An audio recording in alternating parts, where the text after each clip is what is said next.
Welcome back. Hey, Chloe. Oh, never mind. I guess it's not too much a close-up. That was a short break, but I'm glad to see you again. I'm glad to see you. I'm glad. Oh, nice. I'm glad to see you too, Chloe. Be Hey, sure to play. Okay. Be Now sure we're doing to the play close-up. with Hey. your PS4 all day, forever and ever. hey, Have been saying. hey, Jova. Chloe's the only one here who's not an asshole, and she's trying to guide us through this. She's nice, so you leave her At alone. least be nice to her. You know, okay? when the game has Anyway. menu All right, everybody. to have someone likable, we have a problem. So before we start the Kara part of the story, let's refreshen our minds with the original tech demo that was included as one of the extras. Wow, they really kept it intact, even to the point where they kept the old. This is just PS3 in. Oh, even something. even the old Sony Computer Entertainment logo Well, name. that was the whole point, Jova. Remember, this short demo was made in between Heavy Rain and Beyond Two Souls. So I remember back when I actually wanted him to flesh out this idea because it seemed good. Same, and I regret it. Don't we all? Monkey's paw. This is all your fault. I Actu- wonder what actually I do take convinced him full to do this. responsibility. even back when this demo came out and everybody was praising it, I was already the first one saying it. No, guys, if he expands this into a full blown game, he'll ruin it because he lucked out with this one, and lo and behold, I was right. But You anyway, tried to warn us. Has he ever given a story about what convinced him to actually flesh this one out? Because he sure took a while. no, it's because you will remember when this short came out in 2012, he was still working on Beyond Two Souls, so it took a while before he could get to. Not to mention, he also had the Dark Sorcerer demo, PS4 demo to make, so it took a while before he could start up this project. Yes, the Dark Sorcerer demo, because as we all remember, that was time extremely well spent, wasn't it? I mean, it was kind of funny at times, except when it wasn't. Honestly, I find that to be his worst of the demos. Like, it's literally just the same joke repeated throughout 10 minutes, and it Yeah. gets so And it old. sucks when it gets old. David sorry. Cage is already bad enough at comedy. In fact, here's the thing. Okay, we complain a lot about how there's little to no comedy in his games, and the Dark Sorcerer demo now shows why, because he's terrible at it. Yeah. Not even for French standards, the comedy's funny. All right, I guess. But yeah, like we've already mentioned when we commented on this on the Beyond Two Souls playthroughs. This is actually good, you know. It works although- fine as a nice little short that gets straight to the point. It doesn't overstay its welcome, and the dialogue is for the most part fine because it keeps itself simple. And it showcased the technical possibilities of the PS3 almost at their full force. Although, kind of from what I've heard, some people have some complaints and like, well, the actual bit from this does feel like it got neglected a bit in the actual story of Detroit Become Human, considering some of the contradictions and whatnot. Never mind the fact that I don't think we ever hear from this guy again. No, we don't. And I know- The entire purpose. This is just a guy that is surveilling the creation of the Android models. For the record, Well, yeah, normally I would- record, the actress who plays Kara is also Valerie Curry, who she also went on to reprise her role in the game itself. So Thank God. Yeah, Valerie Curry, you remember her from Twilight, right? Poor She's- girl's probably hoping that you don't remember her from Twilight. Was she the psychic vampire? Yeah, Alice. yeah. Alright. Well, to be fair, Joe, but she was actually one of the. I would argue she was one of the better actors Supporting and character, character. Like I said in the commentaries, Joe. But the sad Oh, part, no, the sad part about Twilight is I that the agree. supporting characters are more interesting than the leads. Oh, I agree. I'm just saying it's like, well, from what I recall, she doesn't like to really be associated with Twilight. Also- then again, nobody really likes to be associated with Twilight. Also, I noticed that compared to the main game, Kara doesn't really have that circle emotional status thingy on her temple. Also, Oh, yeah, but- what are they doing now? basically Why because you disassembling Johnny 5? basically they're disassembling her because she showed emotion. Which this kind of does raise a bit of a question because in the main game, this is actually a pretty common thing. Yet they never recall those robots. So Actually, I mean, Jova, no, they never said it's a common thing. Apparently she's the first one to become a deviant. Which is weird because as we see in the actual game, there So are wait, plenty Pedro. of... Knowing what we know, is she? I forgot the term that they used. Deviant. No. The religious figure that they mentioned in the report. What is called? RA9. RA9. RA9, because they mentioned that it was like the first one. Sorry. Oh, so what you're saying is that technically, chronologically speaking, this happens before... I don't know, Teo. Trying to find consistency in the Vickage story is pointless. It's an exercise in futility. I mean, you'd think that he would maybe implement this actual scene into the story and conceivable, since, it's because of this scene that, people actually were jumping at the abyss. I'm not even sure this is the same Kara model I we're controlling the game. I understand your point, Joe, but I'm he most likely... considering PS4, PS3 differences and all that. I understand your point, Jova, but he most likely would have expanded this scene to be longer, and he would have ruined it most likely. So yeah, I bring up the fact that this guy never comes back because technically this guy. There you go. Now what happens is what we're about to see is Kara going into the store where she will eventually be purchased by Todd, aka Alice's father, for the first time, and then of course off screen we have him breaking her up, and then that's where okay. Let me basically boil down the simple chronology. Now, as we're seeing right now, she's about to be shipped into the store. She can be sold like the other Karas, or a X600 as the actual model of the name is, and they're all gonna, and eventually she'll be bought by Todd to live with Alice. However, Todd will break her because he's a drunkard, violent man, and so she gets sent to be fixed, and now is where we and after she gets wait. So you're saying that technically the tech demo bit actually takes place in the middle of the story, you say? No, takes us before the story. Actually. Okay then. Basically, it's before the story, but some stuff happens on screen. Yeah, the problem is that the first time where she comes to Todd's house and gets broken, they never actually show that, aside from that brief moment where she's looking at Alice's drawings. Like, we never actually see Kara getting broken the first time in any on-screen activity. It's all implied off-screen. So it's kind of fitting that no, the AX400, that's it, not 600. You're right. It's kind of fitting that having another time to be placed in continuity with the story, because it was made in the almost right after Beyond Two Souls. So there you go. After that little bit of after those off-screen events that I just recapped, this is where Kara's story continues. Hey guys, have you ever wondered how it's like for a product on a shelf and behold, to Jova, see it from its perspective? Behold, Jova, this is yet another moment in a David Cage game where we're grounded. All we can do in this part is just look around and wait till the game moves on. I guess, to be fair, you're the robot, so it makes sense you're grounded. But then again, that's just a plot excuse. Okay. It wouldn't be. To be fair, we're the robots, so I guess it does help the immersion for just the sake of stuff. Not just that, Jova. I wouldn't mind this if they at the very least took advantage of this to throw out some good information about the androids, maybe expand the lore of this particular dystopian future, something like that. If they did throw in some good information and cool trivia while this is going on, that would be fine. The problem is that we'll just hear generic shopping dialogue, so it's generic like salesperson jargon. Is that oh, come on, you could have said that she tripped down the stairs, or a door hit her. That's too cliche to you. A door hit it. A door hit it. Oh. You know what's interesting? Also, real originality with the name. This guy's called Todd. George Carlin made an entire argument why naming your child Todd is one of the worst things that you can do as a parent. Yes, that's another fun fact. It was actually Alice who came up with Kara's name. Sony Interactive presents the game that made Sony go, you know what, fuck you, we quit. Jova, is there a Ferris wheel in Detroit? You know what's interesting?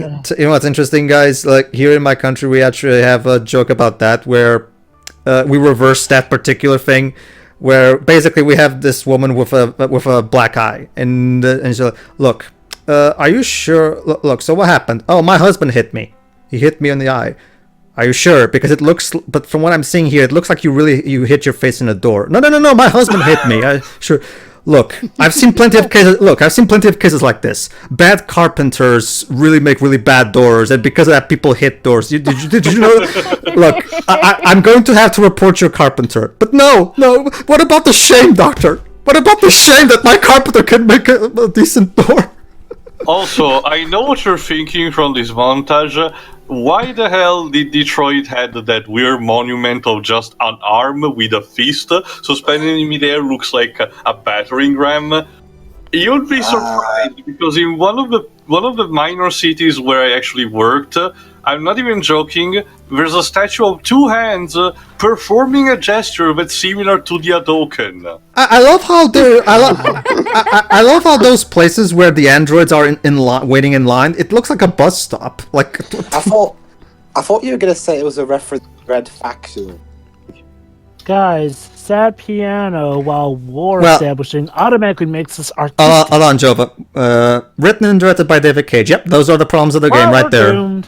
And this is also a lie technically because he had also co-writers. Well, so. the co-writers are credited, but only in the end credits. David Ferris wheel in Detroit. David gets top billing, of course. Well, to be fair, David is still the one in charge. So as far as you know, anyway, Jova.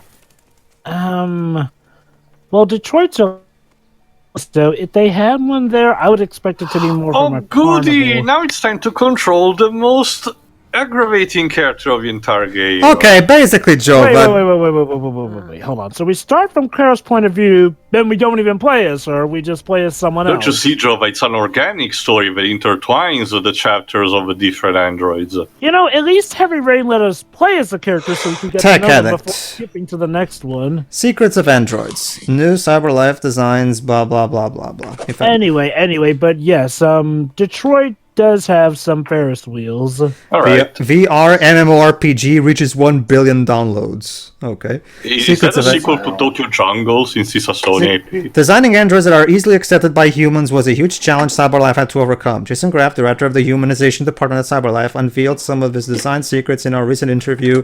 The first androids were perfect. They had basically it's all these magazines that are spread all over the world of the game are there for the sake of lore purposes, and we even have and world building. We even have Green Earth, climate change up. Now, the good news is that we don't have a situation like Quantum Break where we have stuff like an entire theater script in these data logs. But sometimes you get still full text. Fortunately, these are short and to the point, so that's fine. The problem is that there's a specific subplot that only gets explained if you read these magazines, the Red Ice particularly, but we'll talk about it later. Oh, goody! So it's like Quantum Break, where some of the best details are in supplementary well, I guess technically not supplementary material, but it's in the reading bits. It doesn't matter, Shiwei. Allow me to sum it up for you. Red Ice is a drug that makes people addicted on it. That's it. That's literally all you need to know. Well, now, like, I think we kind of guessed that later on, but I don't think I read any of this stuff. Not to mention, supposedly this is because, one, to make it look more futuristic. A recent U.S. census was found that as levels continue to rise in climate change, blah, blah, blah, I don't care. Just factor into the plot. Yes, so you're sorry. Was super serial. So you're sorry for making fun of me, Teo. Oh, let me guess. A reference to an inconvenient truth. That didn't sound serial at all. Wait. Let me guess. The world is on the verge of an apocalypse, and the only way it can be solved is if humans work together with androids. No.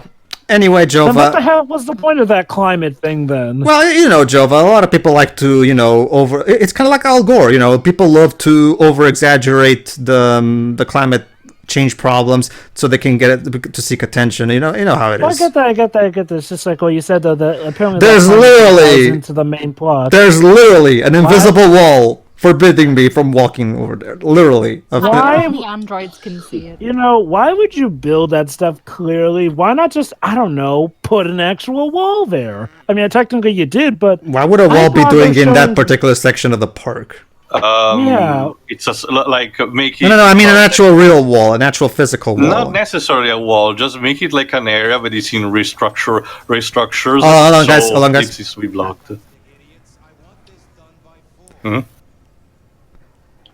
See how evil humans are. Anyway, basically, Jova, as Teo was already exclaiming, this is the character that David Cage made specifically for minorities.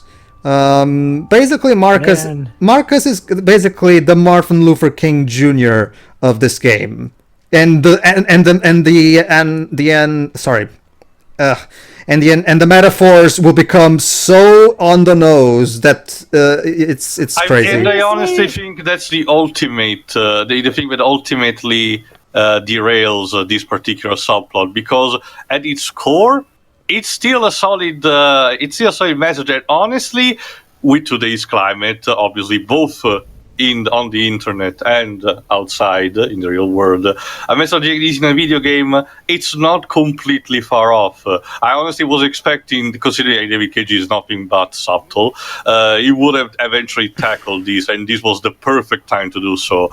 The problem is that the entire message is hammered into your head, and Marcus, as both a rebel for his cause, for his representation, and as a leader for the eventual movement that he will find, is not a great character at all. It's not someone that you can get behind.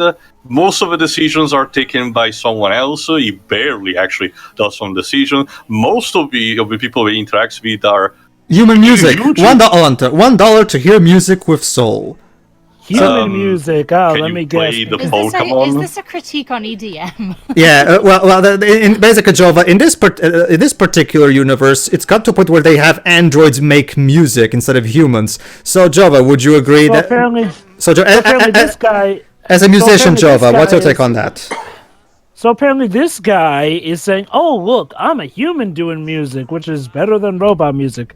Maybe I'd have a better idea if I heard how an android plays, but I haven't seen an android play, so I guess this guy's just being racist against androids. I mean, again, he has a point there. Question, do we actually ever get to see an android play an instrument? No, we do get to see him play the piano. Yeah, actually, technically, it's possible. But here's Jova. We do get to see multiple cases of androids replicating "quote unquote" art of some kind, but not necessarily music. It's mostly painting. Well, Teo, there is one of the possible ways we can end the game. Oh my god, and that's the one you're gonna take it, I just remembered. Yes. Anyway, speaking of painting, the entire purpose of Marcus was to get to this guy, Bellini, prefer Bellini to Tortellini, whatever, in order to get some paint. Okay. This is very well organized. Okay. And pleasing to the eye. All right, here's an interesting thing. Here's how the androids communicate, because the android is also taking care of the store. Beep boop. That will be $63.99. Please confirm payment. So they communicate. And now they transfer the money automatically. There you go. Makes sense. An extension of digital credits and all that. Transaction complete. Yeah, this is fine. Yeah. But yeah, like Teo was saying, this is of course the tolerance subplot, and like Teo said, it's going to be hammered and hammered and hammered and hammered about how horrible humans are, and how. I wonder how humans pay for stuff with an Android cashier. It's like, they give real money. They give real money, Dwebs. Not to mention, the way the interface are used, it's not too different when you use a contactless credit card. Yeah, you can just use a credit card. So okay. So for the whole racism thing. I mean, I think I said it from the moment we actually found out, what kind of story he was doing. I was dead set against it, not because it's a bad story, but because David Cage is telling it. David is writing it, yes. Not to mention, I think I mentioned in the SSMV thread during the time of before, like almost immediately after the announcement or one of the interviews, that this is basically Neil Blomkamp's territory now. Yeah. Because that's a great guy to rip off, isn't it? Sci-fi racism. I mean, okay, look. I'll give Neil Blomkamp this. He does the same movie over and over again, but from what I've heard and seen of this, Planet 9 from Outer Space did this thing better. Don't get me wrong. It was a hokey movie. I failed to realize how Planet 9 has anything to do with what we're talking about. Dang it, I meant... Hold on, Joe. I'm going to have to interrupt you because I love this one. No. Basically, these guys have lost their. Basically, Are protesting. Basically, guys are protesting because androids are stealing people's jobs. Jova. I wonder what real life American parallel these guys are. David is putting here. If people like this actually put their energy into looking for work instead of doing this, they might actually have a job. Also, you didn't encounter the priest of it. Jova. I wonder if this is David's parallel on the whole immigration thing that people are complaining about. Either that, or it's also a take on the modern complaint that machines are taking some people's jobs. Like that, the problem with that thing has been going on since the 80s. I know that it has gotten worse with the robotization progresses, but this is just. Okay, and here's another. Okay. So clearly. And here's another thing, Jova. This is probably where. Okay, we all know that David Cage's way of writing characters is to make everybody except for the protagonist an asshole. This is the game where it becomes even more annoying, if you ask me, because there's such an overabundance of complete soulless assholes in this game, and it's unbearable, and it makes the game so mean-spirited and just flat out unpleasant to play. So I've noticed. Okay, I should probably cover some things I've seen before. Okay, so it was interesting though that they at least had the police cop doing his job and not, being one of the racist let's wait for the bus. Well, obviously, Jova didn't want it to start a fight in the middle of the plot. Hold on, guys. I have to point this out because I genuinely laughed my ass off when I saw this scene for the first time. Oh, Android compartment. Hey, Jova, did you know that prejudice and racism is bad? Just what I tell you. Segregation is. Did you know that segregation is bad, Jova? Did you know? Okay, I'm just gonna point out an issue. Apparently, David Cage thinks that in the future, everyone's gonna forget that the '60s happened. Like, don't get me wrong. I get that we may treat androids differently, but to the point where we're making an androids-only section? Why? That's like practically asking for them to revolt. Like, why? Like, what's there's also the but Jova, don't you see? This is clearly a parallel for how after. Jova, I hate to play devil's advocate for David Cage, but considering what's going on here in the UK with some of this stuff, I actually have an answer to that, Dweebs, because there is another... Hey, Jova, shades of color. Sorry. Huh? Yes. Huh? Yes, too. I get it. Speaking from someone that also has problems in his country right now, I also agree though with the thing that Linkara mentioned some time ago. Despite what either this game or a movie series like The Purge may tell you, we do not have the desire to self-destroy us completely and just are waiting for a chance to be so aggressive to each other. Because there are multiple examples, around the world of people that are actually exactly doing the opposite and trying to be, good people. Of course, right now we're just passing a moment of chaos. But a game like this... and like I mentioned, a movie like The Purge sells only as bad propaganda for a thing that, it's basically romanticizing chaos. And also, allow me to answer Jova clearly. That particular thing is David Cage clearly creating an allegory for after slavery was abolished in America, and even though they were no longer slaves, they were still segregated from the rest of society. So clearly, David Cage is making a point about. Okay. I'll be honest. Hold on, Dweebs. Yes, Jova? Alright, so I just need to cover a few things over the course of this thing that I've noticed. Okay, so, according to David Cage, though, we would supposedly revert to the times of slavery. Now, yes, there are some people who like that, but I give the benefit of the humanity that we will constantly move forward, not backwards. Because, look, if there's one thing humanity has expressed, even to this day, it's the controversies of life in an android or whatnot. Like, David, have you actually seen any of these real-life videos? Like, people are making actual real androids, like, over in Japan, and already we're having talks about how to treat them properly.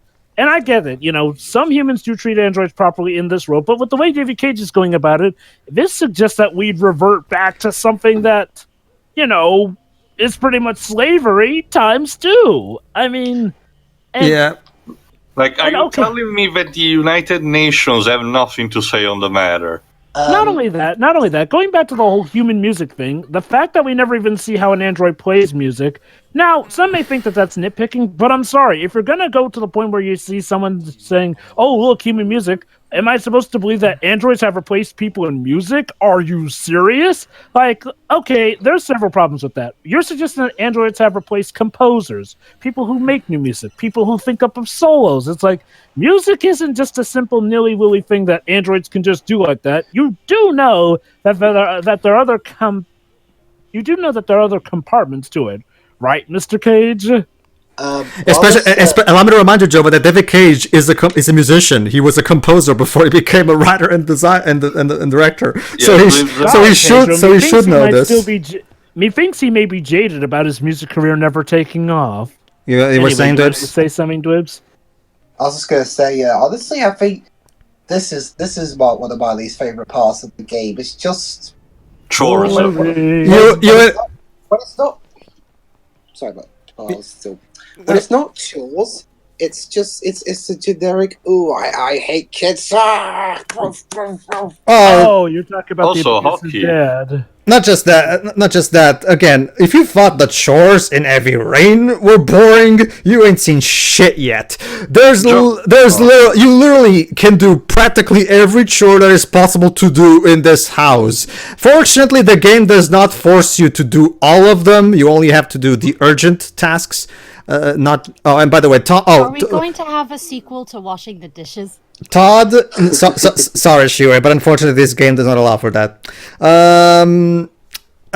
Yeah, you don't have to do all of them, but remember, if you want all full points, Applications rejected. if you want full points and fill out the flowchart, you need to do all of them.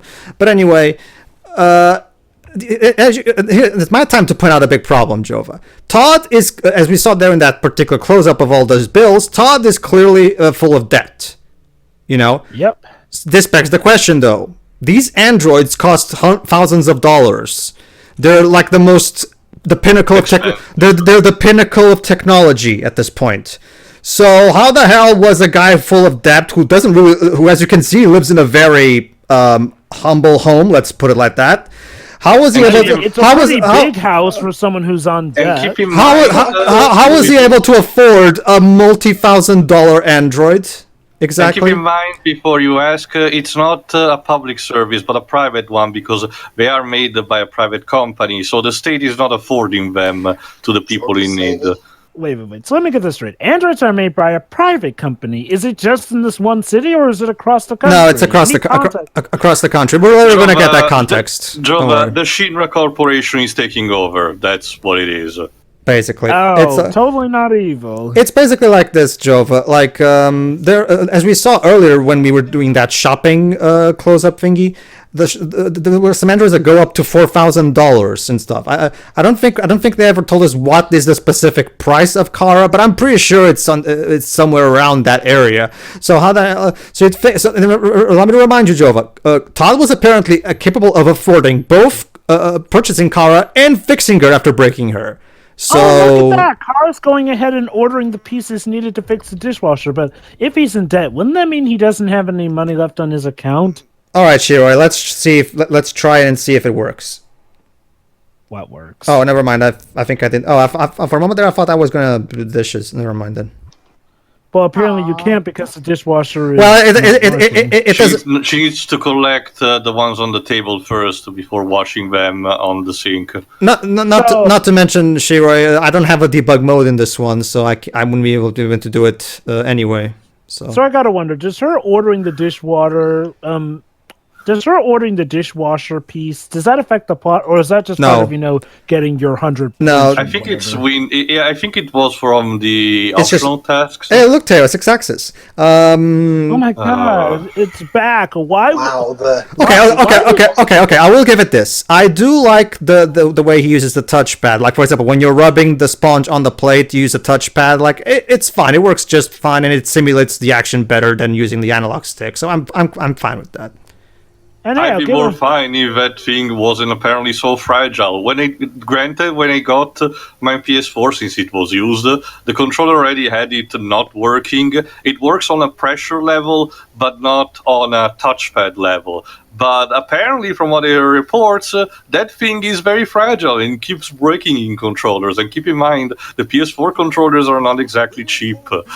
Honestly, mine are still fine. But anyway, all right. So let's. Anyway, go ahead. We have to get Todd a beer.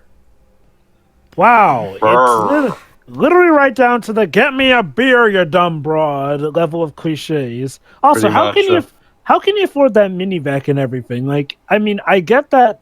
You know, actually, now that you think about it, Kara and that minivac are probably, well, I'm assuming they're the only two futuristic things and all that. So this suggests. By the way, I don't think I've explained this. The only thing you got. It's weird. I don't think I've explained this before, but if you hold the R2 button, you go into the Batman Arkham Asylum detective mode, and it always shows you the current objectives you have. So not to mention games here time stops, so you have more a tactical, strategic way to do things in case of tense situations. It also shows you every single hotspot that the game has. Imagine if you were an Ace Attorney, and the game literally showed you every single possible hotspot that you can click on the background. That's basically what it is. Would kind of take out some of the challenge, but I digress. Well, to just poke every corner of the screen until. To be fair, Jova, in Ace Attorney, it's just one background that you're looking at. In here, it's a fully three-dimensional environment, so I think it's more justifiable. Well, Ace Attorney's 5 and 6 had. True, but they're not true. But they're rendered in 3D, but they're not explorable in full. It's not like you're literally controlling Phoenix, walking in 3 dimensions over and exploring a house. You know, you're still doing the visual novel style of exploration. So, although Tony mentioned that there's some speculation that he may be doing that. Also, what about investigations? You technically are doing that. Well, I'm talking about the main game specifically, but sure. I guess the point is, like, well, as Ace Attorney mainliner investigations has shown, there's a way to do this without making it feel, just scripted. I mean, I guess it's going to be too easy, but it just kind of feels scripted when they hand everything to it. It's like it pretty much just becomes a DVD menu of, would you like to play this sequence? Jova, not for nothing, but a visual, novel is implying a script. Which, of course, I'm sure this game has a big script. Well, it actually has a 4,000-page script. So can you kill a man with the script like you can with Beyond Two Souls? You can. You can what? Sorry, could you repeat that?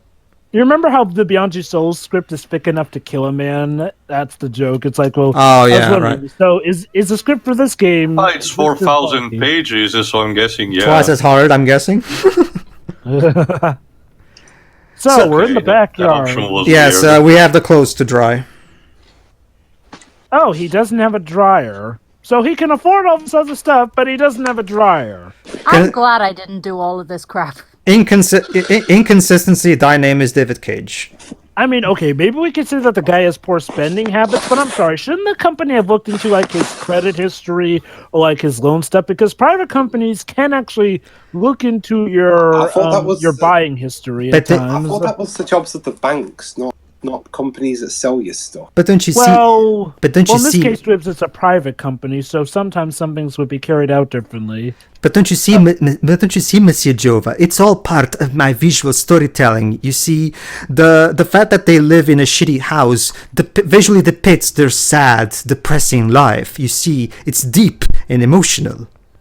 Except for the fact that this girl said absolutely nothing whatsoever, and I know we're talking to her now, Mr. Cage, but what exactly is the point of this depressing lifestyle, if I may ask? Were we supposed to be focusing on the suffering of androids? Why all of a sudden are we forcing in this whole abusive relationship? In fact, wouldn't it have been an interesting case if the girl were the android and, like, I don't know, you could adopt androids as kids and that was the father being abusive to her? Yeah, but they kind of would have gone against the whole car thing, Well, it kind of goes to my point. Well, the primary story of Kara Jova is the whole: would an android be capable of loving a human daughter? Isn't that kind of the case for a lot? Okay, fair enough. So I guess Connor goes into. Actually, Connor's kind of a similar bout there. I mean, I assume that's pretty much the entire story is, what if androids were people? Well, yeah, that's what I kept saying. You know. Three stories are. Well, keep in mind though that Connor sees that aspect on its worst angle possible because he has to investigate about murders. You know, I think. That's Oh, look, actually a nice red eyes. point. Hold on, Joe. I have to explain this.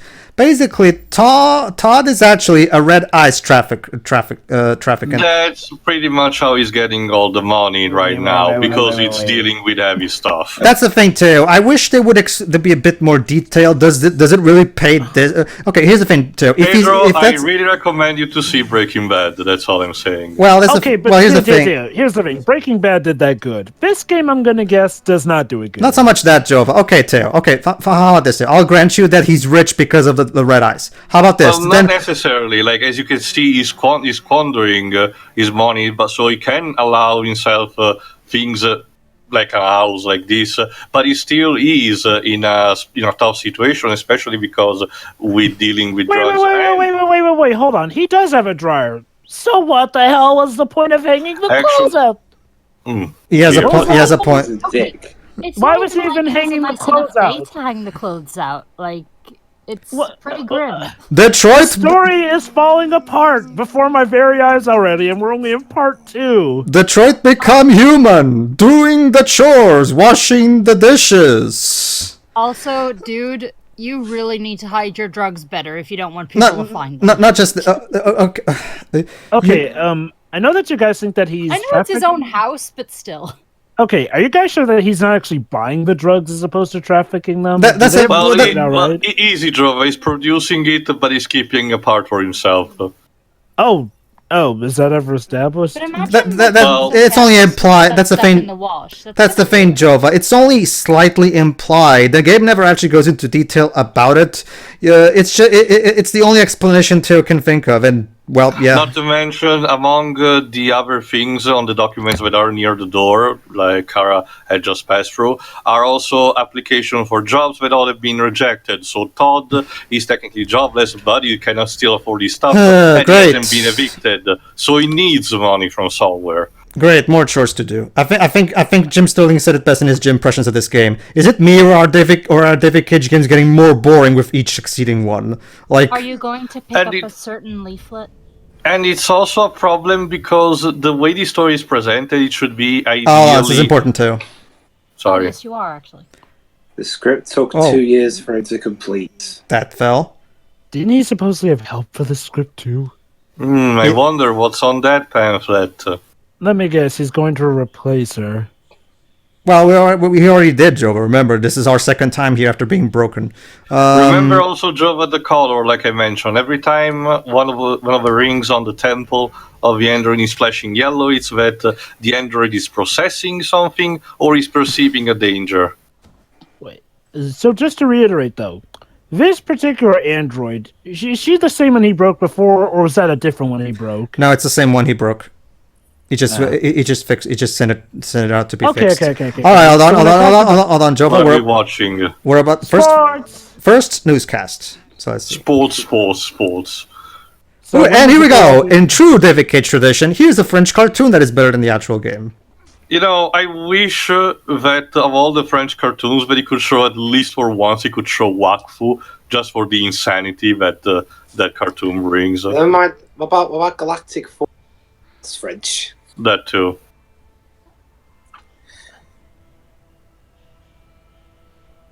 I know game, but I want to. I know game, but I want to see the whole cartoon. You know, folks, I know that you may be thinking that we're nitpicking about them not going too much. Is that a fucking dinosaur? I think so. Okay, folks. The reason we're going so much about why this game doesn't explain much about Todd's life is Toothless. Because, well, that's a bird. It's like more Trico. Oh, it's Trico. Okay. Well, of course, it's a Sony IP.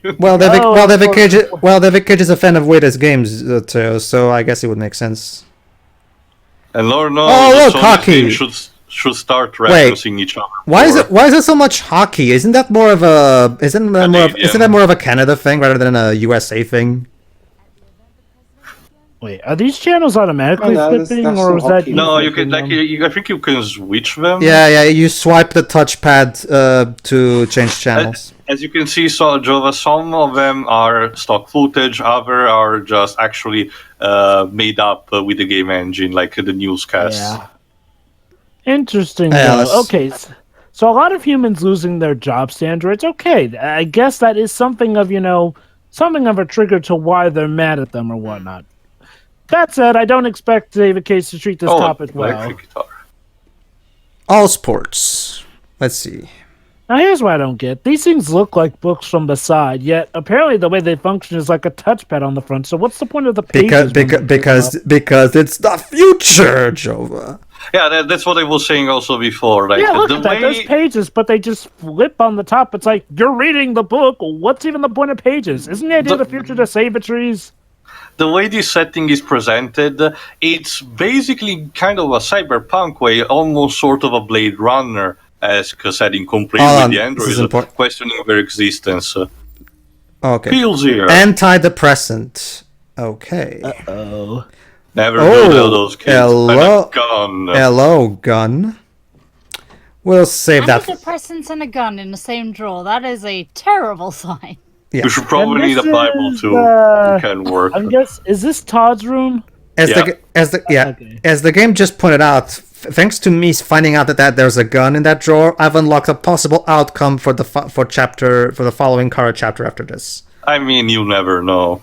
But Tio brought up a thing that I kind of I was about to mention, to finish, these cyberpunk setting, which honestly I would welcome. I'm kind of a fan of a growing fan of the genre, and minor stuff like Ghost in the Shell are bringing it back, even more recently with Blade Runner 2049, sorry. But the view of cyberpunk with this game has, it's a bit all over the place. We will get some scenarios in the night with the neons and everything, but for the most part, it's just boring. At I least we think the saw. major problem is the lack of rhyme or reason. Like I said, it's a digital book.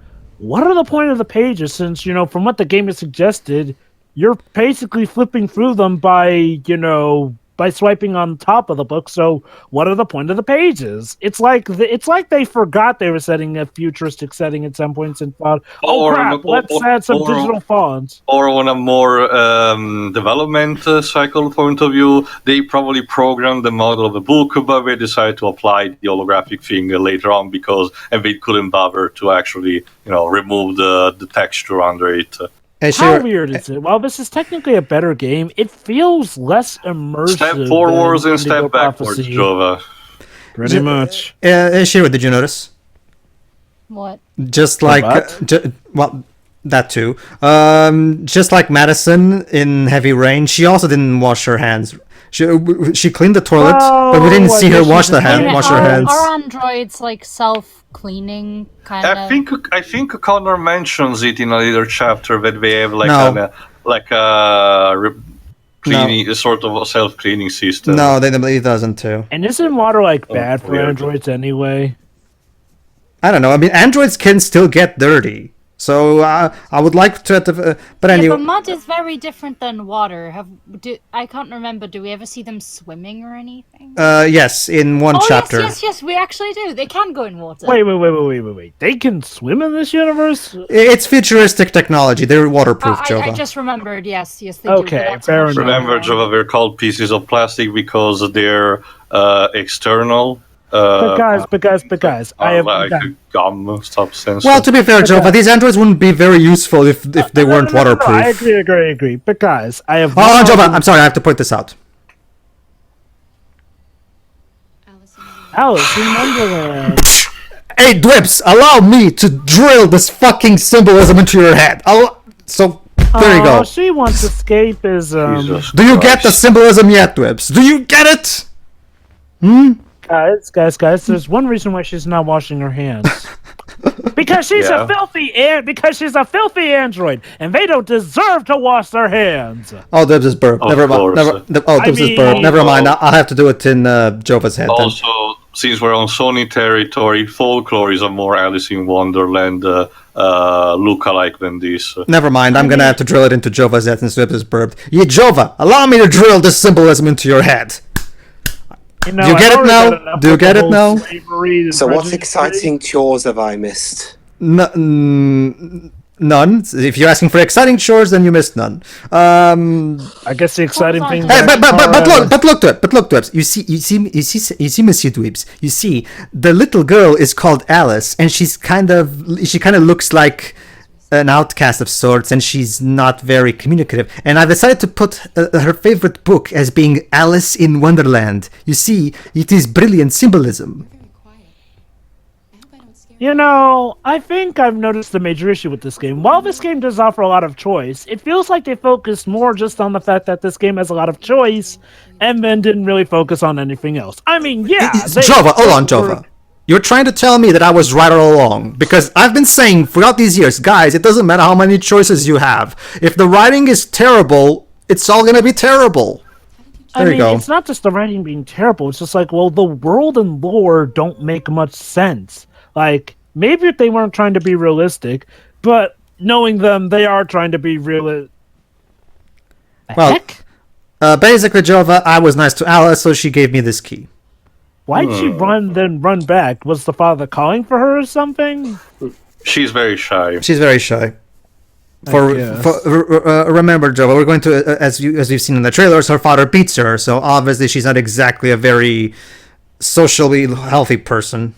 Oh, yeah. Okay, folks. The reason we take a lot of issue with the fact that, you know, not much is explored about Todd is the fact that the trailers went out of their way to show that we have an abusive relationship, which means we are going to be that adult. Yeah, here's the thing. When you're trying to be that adult, you need to handle it as carefully and as fully as possible. Clover. Mm-hmm. So when you just have an abusive father and just say, oh, look, he's abusive, and not much else, well, you need to have a good narrative. Otherwise, congrats, you just made You're Stephen King. It's the same problem I have with Boyhood, where, the only way that can create conflict, the father is a raging alcoholic. Sure, why not? You know, and here's the thing. With Stephen King, there could be abusive parents, but often Stephen King did actually provide a good enough reason. The problem is Jova, visual storytelling. There you go, see? The father and the girl. And then he bought the android. Yay! And look how happy Alice looks. But then the father broke the android, and Alice mourned her. He decapitated her. Yep.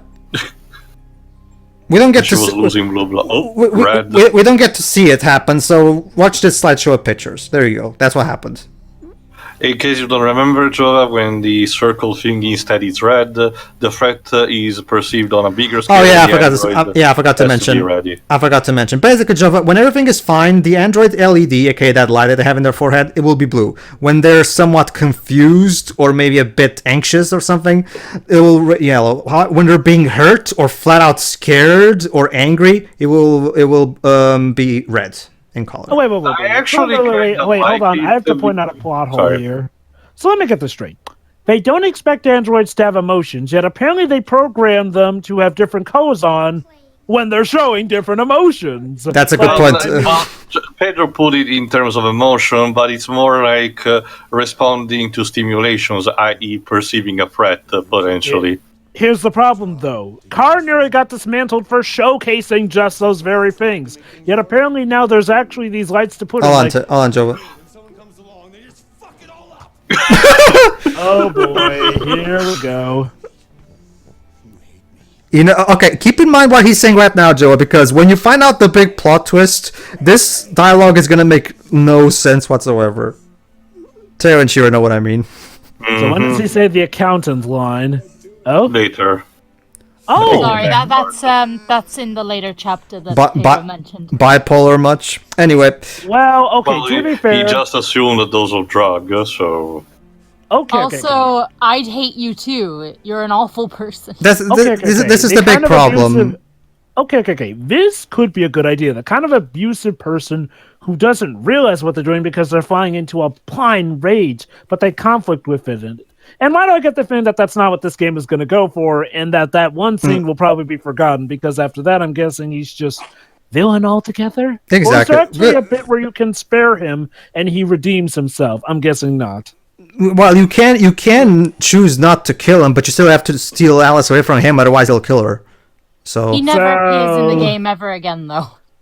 well, technically he does, Shiroi, but it's only in a very brief visual cameo, so he might as well not be there.